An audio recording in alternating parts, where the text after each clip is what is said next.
ప్రత్యక్ష ప్రసారం ద్వారా వీక్షిద్దాం. మీరు దయచేసి ఆ రోజున అక్కడ ఉండి మా అధికారులకు మీరు సహకరించండి. గొడవను తనిఖీ చేసి మేము నిర్ధారించుకోవాలని చెప్పి 13వ తారీఖున వీళ్ళు నోటీస్ ఇచ్చారు. ఆశ్చర్యం ఏంటంటే అదే రోజున 13వ తారీఖున హడావుడిగా వారి లాయర్ ద్వారా 13వ తారీఖున వీళ్ళు ₹1,00,00,000 డీడీలు, ఎందుకంటే ₹1,76,00,000 ₹70,56,000 అమౌంట్ పెనాల్టీగా నిర్ధారించాం కాబట్టి అదే రోజున వీళ్ళు ₹1,00,00,000 డీడీలు తీసుకొచ్చి 13వ తారీఖున కృష్ణా జిల్లా జాయింట్ కలెక్టర్ గారికి వారి అడ్వకేట్ ద్వారా వాళ్ళు అందించారు. సరే 16వ తారీఖున సిబ్బంది అంతా వెళ్ళారు. దాదాపు గంటన్నర పైన అక్కడ వేచి ఉన్నా కూడా వీళ్ళెవరు రాలేదు, తలాలు కూడా తీయలేదు. చివరికి అధికారులు పర్మిషన్ తీసుకుని తలాలు పగలగొట్టి పంచనామాకి లోపలికి వెళ్ళి సిద్ధమైనప్పుడు ఈ యాజమాన్యం తరఫున అడ్వకేట్లు వచ్చారు. ఇంకెవరు రాలేదు, అడ్వకేట్లే వచ్చారు. పూర్తి స్థాయిలో విచారణ జరపడానికి కోసం వీళ్ళు రికార్డ్స్ అన్నీ కూడా సీజ్ చేసి బుక్స్ అన్నీ తీసుకున్న తర్వాత ఈ రోజుకి అక్కడ ఉన్న స్టాక్ అంతా కూడా దాదాపు 4,093 బస్తాలు అక్కడి నుంచి మేము mandal level stacking points, MLS points అంటారు, ఈ మండల్ లెవెల్ స్టాకింగ్ పాయింట్స్కి షిఫ్ట్ చేయడం జరిగింది. ఎందుకంటే వీటిని భద్రపరచాలి, వీటిని రేపటి రోజున మళ్ళీ ఈ ప్రజా పంపిణీ వ్యవస్థలో మేము ఈ బియ్యాన్ని ప్రజలకు అందించాల్సిన బాధ్యత మా పైన ఉంటుంది. కాబట్టి 4,093 బస్తాల్ని MLS పాయింట్కి మేము వాటిని ట్రాన్స్పోర్ట్ చేసాం. ఇది మొత్తం పంచనామా చేసిన తర్వాత వీడియో రికార్డింగ్తో సహా ఈ కార్యక్రమాన్ని చేశాం.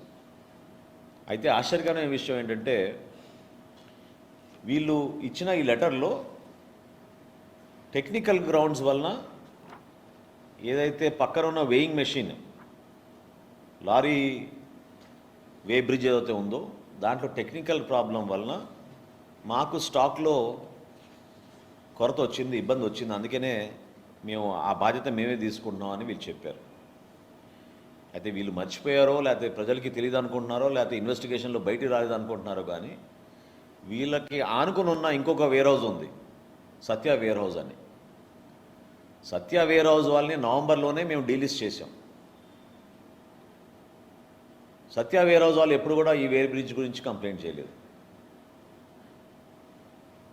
వాళ్ళు ఎప్పుడు కూడా మాకు టెక్నికల్ ప్రాబ్లం ఉంది, మాకు స్టాక్ షార్టేజ్ వచ్చిందని వాళ్ళు ఎప్పుడు చేయలేదు. అంటే ఏ స్థాయిలో వీళ్ళు పోయి ఎవిడెన్స్ని డిస్ట్రాయ్ చేయాలని ట్రై చేశారో ఇదొక ఉదాహరణ. సరే, మొత్తానికి ఎఫ్ఐఆర్ రిజిస్టర్ అయింది. ఈరోజు మనకు వచ్చిన రిపోర్ట్ ప్రకారంగా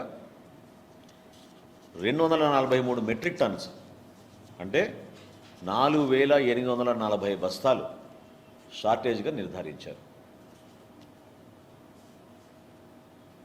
దీన్ని మనకున్న నిబంధనల ప్రకారం అంచనా వేస్తే ₹2,23,56,000.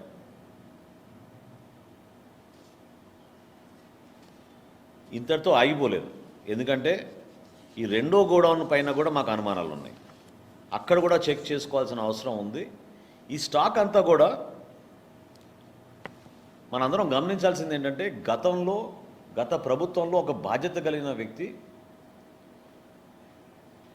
ప్రజల సొమ్ము, ప్రభుత్వానికి సంబంధించిన ఆస్తుల్ని ఈ విధంగా దారి మళ్ళించేస్తే ప్రజలు మీకు అప్పచెప్పిన బాధ్యతని ఎంత దారుణంగా వీళ్ళు నిర్వర్తించారో గతంలో ప్రజలకు అర్థమవ్వాలి.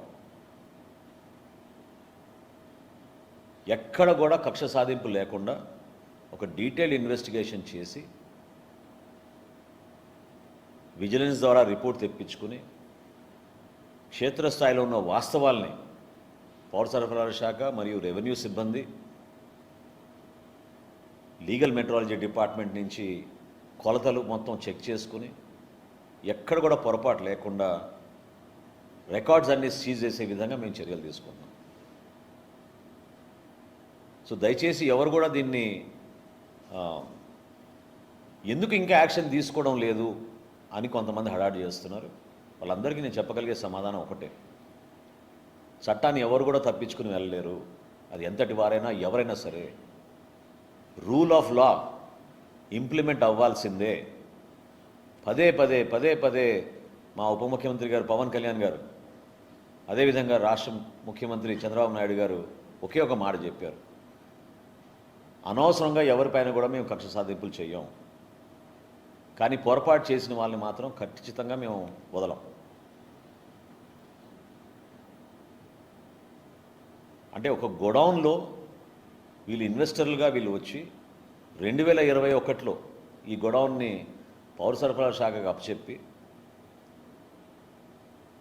సుమారు 5,000 మెట్రిక్ టన్నులు ఇక్కడ ప్రతి సీజన్లో మేము భద్రపరుస్తూ ఉంటాం. అటువంటి గోడౌన్ నుంచి ప్రిలిమినరీగా ఇంకా పూర్తి కాలేదు ఇన్వెస్టిగేషన్, ఇప్పటికే మాకు వచ్చిన లెక్క 243 మెట్రిక్ టన్నులు, అంటే 4,840 బస్తాలు దారి మళ్లించేసి వీళ్ళ స్వలాభం కోసం అహంకారంతో, ఎవరు మనని ప్రశ్నించలేరు, ఎవరు మన అడగరు, లెక్కలతో మనకు సంబంధం లేదు, ప్రజల ఆస్తులు కేవలం మన కోసమే ఉన్నాయనే విధంగా వీళ్ళు వ్యవహరిస్తే వ్యవస్థను ఎంత కూని చేశారో ఒకసారి ప్రజలందరూ కూడా అర్థం చేసుకోవాలి. ఖచ్చితంగా నేను రాష్ట్ర ప్రజలకి హామీ ఇస్తున్నాను, కూటమి ప్రభుత్వం 100% ఒక ప్రక్షాళన కోసం మేము అడుగులు వేస్తున్నాం ముందుకి. ఒక మార్పు తీసుకొచ్చి చూపిస్తాం మీకు, ఏ విధంగా ప్రభుత్వంలో నిజాయితీగా ప్రభుత్వ ఆస్తుల్ని కాపాడుకునే విధంగా, వ్యవస్థల్ని దుర్వినియోగం కాకుండా అంతిమంగా ప్రజలకే మేలు జరిగే విధంగా మేము ఏ విధంగా నిలబడతామో చేసి చూపిస్తున్నాం. కానీ గత 5 సంవత్సరాల్లో వీళ్ళు చేసిన అరాచకాలు ఎవరు కూడా ఊహించలేని విధంగా వీళ్ళు మార్చారు.